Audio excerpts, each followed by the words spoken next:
Hello बच्चों, let's read this question. The question says what represents the steady state. यहाँ पे कुछ statements हमें दे रखी हैं और हमें पूछा गया है कि कौन सी स्टेटमेंट है जो रिप्रेजेंट कर रही है स्टेडी स्टेट को। तो सबसे पहले आ जाती है intake of food materials, oxygen and water, elimination of waste materials and energy, maintenance of constant internal environment in a living organism, या नन ऑफ द अबव। तो यहाँ पे कुछ स्टेटमेंट्स हमें दे रखे हैं, हमें बताना है स्टेडी स्टेट के लिए कौन सी सही स्टेटमेंट है जो रिप्रेजेंट कर रही है। तो यहाँ पे बात करेंगे की कॉन्सेप्ट की। की कॉन्सेप्ट में यहाँ पे बात हो रही है द स्टेडी स्टेट की।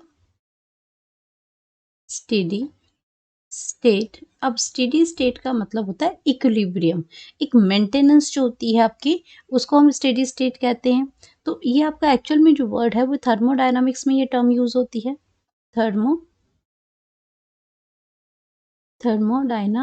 थर्मोडायनामिक्स में ये वर्ड यूज होता है। तो यहाँ पे आपका क्या है और ये किस लिए यूज होता है? Used for the system, used for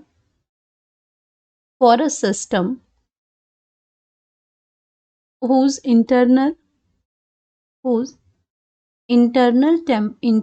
जो एनवायरनमेंट है उसका, whose इंटरनल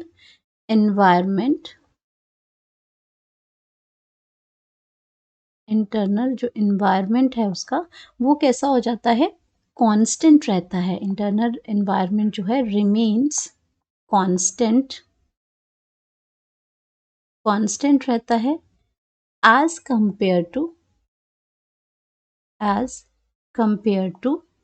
एक्सटर्नल कंडीशंस और एनवायरनमेंट। तो बाहर का आपका जो कंडीशंस अगर चेंज भी होती हैं फिर भी इंटरनली अगर आपका जो एनवायरनमेंट है वो रिमेन कांस्टेंट रहता है, उसी को हम स्टेडी स्टेट कहते हैं। अब अगर मैं लिविंग ऑर्गेनिजम्स की बात करती हूँ, इन लिविंग ऑर्गेनिजम्स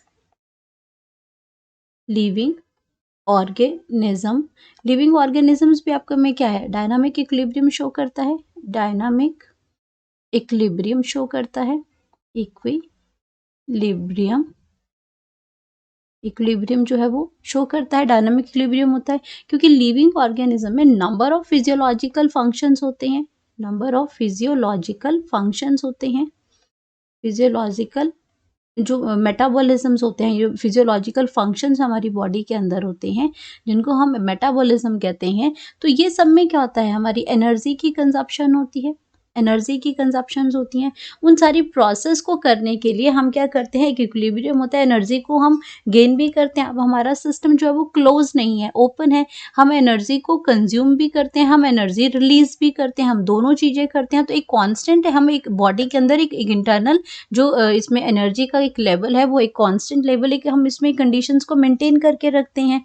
तो यहाँ पे आपका क्या है? जितने फिजियोलॉजी, तो हमारा जो सिस्टम है वो आपका ओपन है। ओपन इन द सिस्टम कि आपका क्या कर रहे हैं? आप इनटेक ऑफ फूड भी कर रहे हैं। यहाँ पे आपका क्या हो रहा है? इस एनर्जी को लेने के लिए, उन प्रोसेसेस को करने के लिए हम क्या कर रहे हैं? इनटेक ऑफ फूड भी हो रहा है। और साथ में हम क्या कर रहे हैं? Elimination of food waste material भी कर रहे हैं। एलिमिनेशन ऑफ वेस्ट मटेरियल भी कर रहे हैं हम। ऐसा नहीं कि सिर्फ हम खा ही रहे हैं, हम उसको क्या करें? खाते ही रहेंगे तो एनर्जी बढ़ती जाएगी, लेकिन हम उसको क्या करें? यूटिलाइज भी कर रहे हैं, हम उसके एलिमिनेशन भी कर रहे हैं वेस्ट मटेरियल की। वेस्ट नहीं करेंगे तो बॉडी के अंदर इकट्ठा होता रहेगा, तो भी आपका क्या होगा? इक्विलिब्रियम मेंटेन नहीं होगा। तो जो सिस्टम जो है हमारे, अगर मैं एग्जाम्पल की बात करती हूँ कि आपका यहाँ पे पानी आ रहा है, टब के अंदर पानी आ रहा है और उतना ही आप पानी वो निकल भी रहा है। तो यहाँ से पानी आ रहा है और यहाँ से पानी जो निकल रहा है, तो यहाँ पे क्या हो रहा है? जो वॉल्यूम जो है यहाँ पे क्या रह रहा है? कांस्टेंट रह रहा है वाटर का। तो इससे क्या हो रहा है? एक इक्विलिब्रियम मेंटेन हो रही है यहाँ पे। तो यहाँ पे वाटर का इनटेक है, यहाँ पे वाटर रिलीज हो रहा है। तो एनर्जी के अंदर भी हम फूड ले भी रहे हैं, हम फूड को यूटिलाइज भी कर रहे हैं, कंज्यूम भी कर रहे हैं, रिलीज जो मेटाबॉलिक फंक्शंस कर रहे हैं उसमें एलिमिनेशन के लिए भी एनर्जी को, वेस्ट मटेरियल को बाहर निकालने के लिए भी एनर्जी हो रही है। तो यहाँ पे हम कर क्या रहे हैं? हम कर रहे हैं यहाँ पे maintenance of constant internal environment in living organisms. ये स्टेडी स्टेट होती है। अगर हम बायो के टर्म में, बायोलॉजी लिविंग बींग्स के टर्म में अगर हम बात करते हैं, ये intake of food material, oxygen and water है, elimination of waste material and energy है। ये हेल्प करती है हमें उस इक्विलिब्रियम को मेंटेन करने के लिए। लेकिन यहाँ पूछा है रिप्रेजेंट, तो रिप्रेजेंट ये स्टेडी स्टेट जो है ये maintenance the constant internal environment maintain कर रहा है, ये रिप्रेजेंट कर रहा है।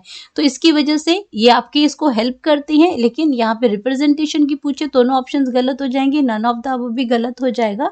और यहाँ पे हमारे पास जो राइट जो ऑप्शन आ जाएगी वो आ जाएगी maintenance of constant internal environment in living organisms, और यही हमारी क्या बन जाएगी, करेक्ट ऑप्शन बन जाएगी। करेक्ट ऑप्शन है that is C.